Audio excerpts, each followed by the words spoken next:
E é engraçado que até mesmo no mundo dos adaptadores nós vemos equipes formadas para realmente defender o seu adaptador do coração. Eu vejo muitas pessoas defendendo o GBS Control e falando que ele é o melhor de todos. Eu vejo muitas pessoas defendendo o OSC ou OSSC, falando que ele é realmente o melhor de todos os mundos. Mas existem diferenças e, claro, coisas que um vence e o outro é vencido. Enfim, nessa guerra é tiro para todos os lados e nenhum ali é idôneo e totalmente perfeito adaptador. E é isso que eu vou tentar trazer para vocês, um pouco das diferenças entre eles e, se você estiver buscando, aonde você tem que balizar ali para você poder fazer uma ótima compra. E cara, seja muito bem-vindo ao canal, meu nome é Thales e existem duas coisas muito importantes que você pode fazer aqui embaixo. A primeira delas é se tornar um membro no canal, realmente ajudar o canal a crescer e fazer parte dessa comunidade entrando nos links de WhatsApp do canal. E também entrando na mega planilha do canal, aonde é realmente uma mega planilha com todas as indicações de compra para que você possa levantar o setup de todos os teus consoles PlayStation 1, PlayStation 2, Super Nintendo, enfim, todos os links de compra de todos os produtos que a gente te recomenda comprar para o teu console estão todos lá. E claro, comprando pelo link da Mega Planilha, você ajuda muito o canal a crescer. E eu gosto muito de ler os comentários e eu vejo sempre uma disputa grande nos comentários sobre essa guerra dos adaptadores, vamos dizer assim, que são uma faixa onde é mais alcançável, onde a gente ainda não teve que gastar um rim para comprar um adaptador. Então tem pessoas que defendem o GBS Control e são totalmente plausível, e outras pessoas que defendem o OSSC. E um dos pontos aonde as pessoas se apegam muito é no fato de que o OSSC, por mais que ele tenha muito mais recursos, ele não possui o desentrelaçamento Multi-Adaptive, coisa que o GBS Control, que é uma ferramenta muito mais simples, já consegue fazer. E aí fica assim, cara, por que o OSSC não tem uma coisa que o GBS Control tem, e o GBS Control é muito mais simples em recursos do que o OSSC? E agora eu vou te explicar algumas diferenças, até mesmo de projetos. Bom, tanto o GBS Control quanto o OSSC são projetos open source. Não é um produto que uma empresa pegou a mão e desenvolveu totalmente. Existe o GBS Control Pro, que a Retroscaler fez melhorias, mas ela usou como base um produto open source. E esses dois produtos são a mesma coisa. Então o OSSC surgiu em 2015 com a fórmula revolucionária para vencer o Frame Master. Então ele tem basicamente o mesmo desempenho que o Frame Master teria, ou muito próximo. E ele foi o grande upscaler da sua época. Ali na meados de 2015 até 2020, ali, 2019, 2020, ele foi o grande upscaler, cara, que todos os fóruns gringos que você vai procurar, todos os canais gringos, todo mundo utilizava OSSC nas suas análises. E depois veio os RetroTink da vida, e aí foi deixando o OSSC cada vez mais para trás. E a ideia do OSSC, o foco dele é ter zero input lag. É para ser vamos dizer assim, a melhor solução gráfica, onde já era possível ter um pixel perfeito, mas com o mínimo possível de atraso. Ou seja, o que a gente tem no OSSC é tudo aquilo que ele pode trazer de melhoria gráfica, sem que haja processamento por trás, para que isso não cause atraso na sua imagem. Ou seja, o OSSC é pensado para ter zero input lag. Por isso que todo mundo que fala assim, mas eu vou utilizar um upscaler, vai dar input lag. Cara, o OSSC foi pensado para não ter. Então é infinitamente minúsculo o delay dele. É coisa assim imperceptível aos olhos humanos. Ele é, sem sombra de dúvidas, um dos menores, se não o menor, adaptador com input lag. Então tudo que ele foi pensado para ter de desenvolvimento é para ter essa baixa latência. Mas o GBS Control já veio com uma outra proposta. Veio para ser um adaptador de baixo custo, aonde você pode fazer ele com as suas próprias mãos, porque as placas dos circuitos são muito simples. Mas o que isso traz? Ele traz um delay um pouco maior. Só que o que os caras fizeram, cara, quando você começa a estudar um pouquinho o que eles fizeram nessa placa, eles fizeram um milagre na GBS Control. Assim, o desempenho que ela tem para o que ela era é realmente um milagre, porque você solda pequenos circuitos, pequenas coisas ali que vão melhorando a qualidade do produto. E é surpreendente ver o que ele se tornou, o que ele era e o que ele se tornou. Assim, foi realmente uma evolução muito grande o GBS Control. Mas ele trabalha de uma forma diferente do OSSC. Ele não veio para ser o menor input lag do mercado. Ele veio para ser uma solução boa, mas de baixo custo. Então, ele tem sim input lags maiores do que o OSSC, e nos meus vídeos de comparação lado a lado era possível verificar isso, que assim, parecia que o OSSC estava sempre 1 ou 2 frames na frente do GBS Control. E falando do desentrelaçamento, ele já vem com o desentrelaçamento Multi Adaptive. É uma versão mais simples do que a gente vê, por exemplo, no RetroTink, mas já é o começo do Multi Adaptive. E eu vou te explicar qual que é a diferença de entrelaçamento. Bom, o que é a imagem entrelaçada? Uma imagem entrelaçada é uma forma de aumentar a resolução da sua imagem sem que você tenha muito processamento a mais envolvido. Então você pega a tela da sua televisão e divide em linhas os pixels. Então vamos supor que você tem uma televisão Full HD, 1080 linhas assim na horizontal. Ou seja, cada uma dessas linhas vai ter um número, o número 1, 2 até 1080. Quando a gente tem um progressivo, a gente trabalha com todas as linhas de forma progressivas, construindo uma imagem. Quando a gente tem o entrelaçado, a gente usa um tipo de flicking, que é uma hora está acesa a linha ímpar, outra hora está acesa a linha par. E assim ele vai flicando. E no olho nu, principalmente numa televisão de tubo, era pouco perceptível essa mudança, essa alternância de linhas. Mas então não são todas as informações na tela que estão disponíveis ao mesmo tempo. O que o OSSC faz? Ele pega essas informações e tenta minimizar essa flicagem para colocar na sua tela. Só que o que acontece? Ainda é perceptível você ver essa alteração nas linhas, porque, cara, são resoluções pequenas, já fazem um upscaler, aquilo que antigamente era uma linha de pixel, porque o pixel era de 240 pixels, 480, agora a gente está colocando um 1080, é muito pixel a mais na tela. Então a gente já é mais perceptível que uma linha. Você consegue perceber que a linha ficou mais grossa? O que era geralmente uma linha de pixel agora são 2, 3, e por isso que numa televisão moderna você consegue ver. É isso que acontece. Porém, as tecnologias das TVs modernas já também vão equilibrando isso. Então existem televisões, eu já mostrei também, eu tenho um vídeo mostrando realmente essa diferença do OSSC utilizando o Multi Adaptive e não, né? Eu fiz um vídeo onde eu pegava o GBS Control e colocava ele no OSSC para que o Multi Adaptive do GBS Control entrasse no OSSC já com uma imagem progressiva, e aí você teria, vamos dizer assim, um Multi Adaptive no OSSC.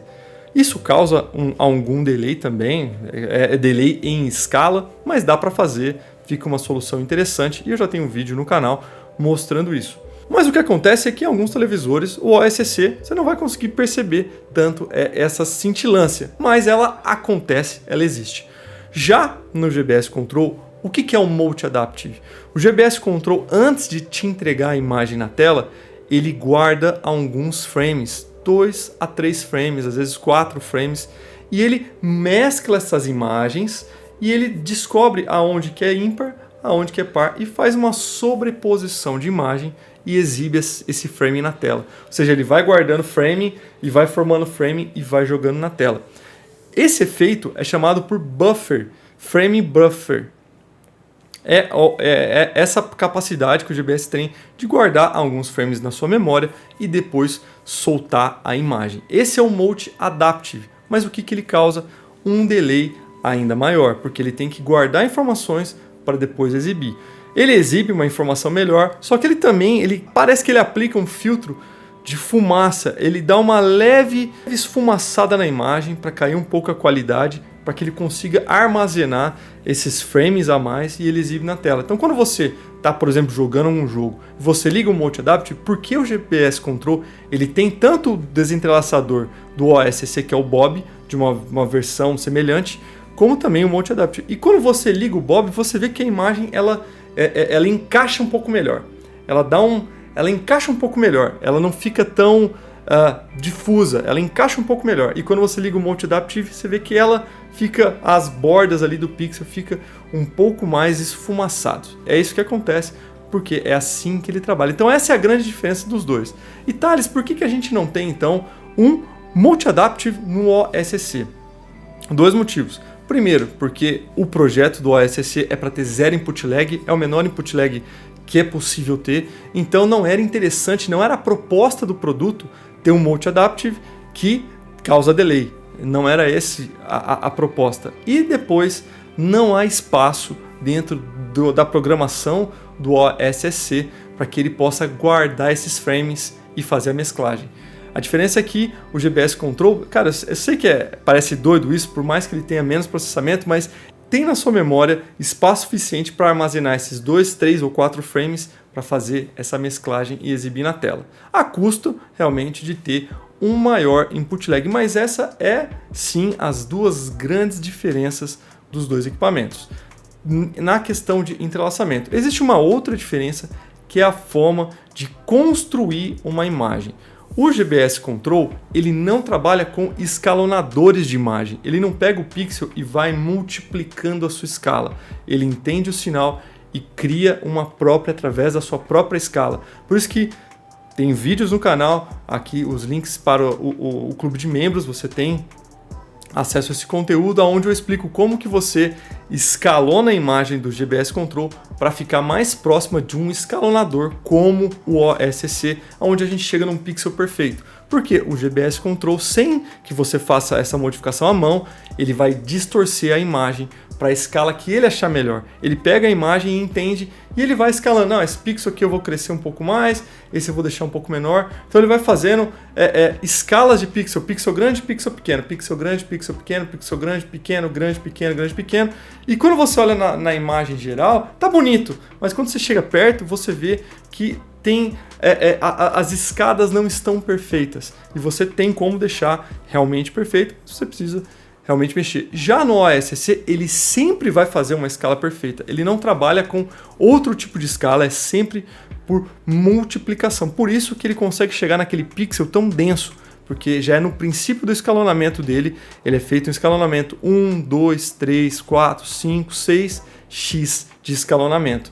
Já o GBS Control não, você pega a imagem que você quer, um 1080p, 960, e aí ele escalona em 1,5, uma vez em alguma coisa, e vai fazendo a mesclagem dos pixels na tela. Isso é muito fácil de você verificar caso você tenha um 240p teste em qualquer console e abrir o checkboard, que aí você consegue ver os pixelzinhos ali, né? Aquele jogo de xadrez na tela, aí você consegue ver os tamanhos dos pixels renderizados. E essa é realmente uma das grandes diferenças entre os dois escalonadores. Então é por isso que a gente consegue analisar e perceber que a imagem no OSC, principalmente nos consoles que são imagem progressiva, 240p, ele consegue trazer mais fidelidade de detalhes dos pixels. E o GBS Control, ele esfumaça um pouco os pixels, porque ele tem essas questões de escala, é uma forma deles trabalharem a imagem. Porém, o GBS Control, ele é muito mais plug and play, ele já vem praticamente todo configurado, você não tem muito o que mexer nele. O OSC não, o OSC você tem quase que fazer uma faculdade para aprender a configurá-lo para cada um dos teus consoles. Então a dificuldade de se obter uma boa imagem no OSC talvez seja a maior barreira para novas pessoas comprarem esse adaptador. E já o GBS Control, ele tem uma imagem parecida, o OSC é um pouco melhor, mas já é parecido sim, ali vamos dizer assim, desempenhos semelhantes, mas o OSC consegue um pixel mais perfeito e o GBS Control mais esfumaçado. E aonde que o GBS Control ganha? Em imagem entrelaçada, porque esse flicking do OSC pode ser um incômodo para grande parte das pessoas, para mim também era um incômodo, mas a minha televisão, eu não conseguia ver este incômodo na minha televisão, ela conseguia trabalhar melhor essa questão de flicking e assim eu conseguia jogar no OSC com uma melhor imagem. Mas quem tem esse problema, o GBS Control resolve. E outra coisa, como o GBS Control, ele, vamos dizer assim, armazena trechos de frame, ele tem um fluxo de processamento diferente do OSC, que é por escala, né, por escalonadores de imagem, quando há uma mudança de resolução, O OSC tem que se reprogramar para uma nova resolução, para assim ele fazer a nova progressão em 2, 3, 4, 5x. O GBS Control não, por isso que a tela fica preta quando a gente está jogando um jogo de PlayStation 1 e a gente quer, por exemplo, 240p e a gente aperta o menu e o menu é uma imagem entrelaçada em 480i. E o OSC fica com uma tela preta e o GBS Control não. Porque o OSC ele tem que se reprogramar para entender que a resolução mudou e saber como que ele vai escalonar novamente. Já o GBS Control, como ele está usando uma escala, vamos dizer assim, fictícia, que ele que decide, independente da imagem que entrar, ele vai sempre usar o mesmo padrão de escalonamento. Pensando nessas diferenças entre eles, a gente consegue perceber que jogos e consoles que tem uma imagem entrelaçada e uma imagem que fica alterando muitas as resoluções no jogo, você vai ter um melhor desempenho, você vai jogar com mais qualidade no GBS Control. Quando você está com jogos que tem ou consoles que tem uma resolução padrão e que seja, na sua maioria, em 240p, você vai ter um melhor desempenho no OSC. Por isso que eu não digo que... eu posso dizer que um é melhor que o outro pelas especificações técnicas. Mas no dia a dia de uma jogatina, um dia a dia de um setup, é mais interessante você ter os dois e, sempre que possível, usá-los para essas diferenças de console. O console que fica melhor no OSC, eu uso no OSC. O console que fica melhor no GBS Control, eu uso no GBS Control. E Thales, qual que é a sua indicação de compra? Eu indico que vocês comprem o GBS Control Pro. Doideira isso, eu sei que o OSC é melhor, mas a minha indicação de compra hoje é o GBS Control Pro. Eu testei o GBS Control Pro, um membro no canal, o Igor, enviou para que eu pudesse fazer os testes e eu fiquei impressionado com a qualidade desse produto. O GBS Control Pro é sim um produto melhor, foi melhor pensado, ele já tem entrada AV e S-Video, que é um benefício, e ele teve melhorias no processamento do Multi Adaptive. Eu não sei o que eles fizeram, eu sei que o PlayStation 2 já não está mais com a imagem esverdeada e aqueles artefatos na tela que antigamente a gente via foram vencidos. Thales, o OSC ainda tem uma melhor imagem que o GBS Control Pro? Sim, o OSC ainda tem, mas eu entendo que o OSC hoje para mim seria muito mais para o cara que quer ter a melhor imagem, não para o cara que quer ter um setup mais completo. Porque hoje, com apenas o GBS Control, você tem praticamente todos esses consoles ligados aqui, claro, com alguns suítes e tudo mais, mas ele já tem S-Video, ele já tem AV, e isso é uma praticidade. Eu quero que vocês utilizem AV de forma nenhuma, mas ter a possibilidade para um console que você ainda não tem mod RGB ou que não é possível fazer um mod RGB é uma mão na roda. É assim que eu tenho utilizado no meu setup. Hoje eu utilizo um RetroTink 5X e tem AV, e eu utilizo o AV, por exemplo, no meu Nintendinho. Vocês viram a saga do meu Nintendinho, que eu não consegui fazer o mod RGB nele. Mas se você quiser a melhor imagem, vá de OSC, aprenda a configurá-lo, que você vai ser muitíssimo feliz e o desempenho dele é espetacular. Mas se você quiser praticidade e um produto mais completo, o GBS Control Pro é esse produto. Mais prático, mais completo e com desempenho também muito bom e aceitável. Bom, espero que eu tenha solucionado as dúvidas de vocês, não causado mais dúvidas, e eu vou ficando por aqui. Um forte abraço a todos.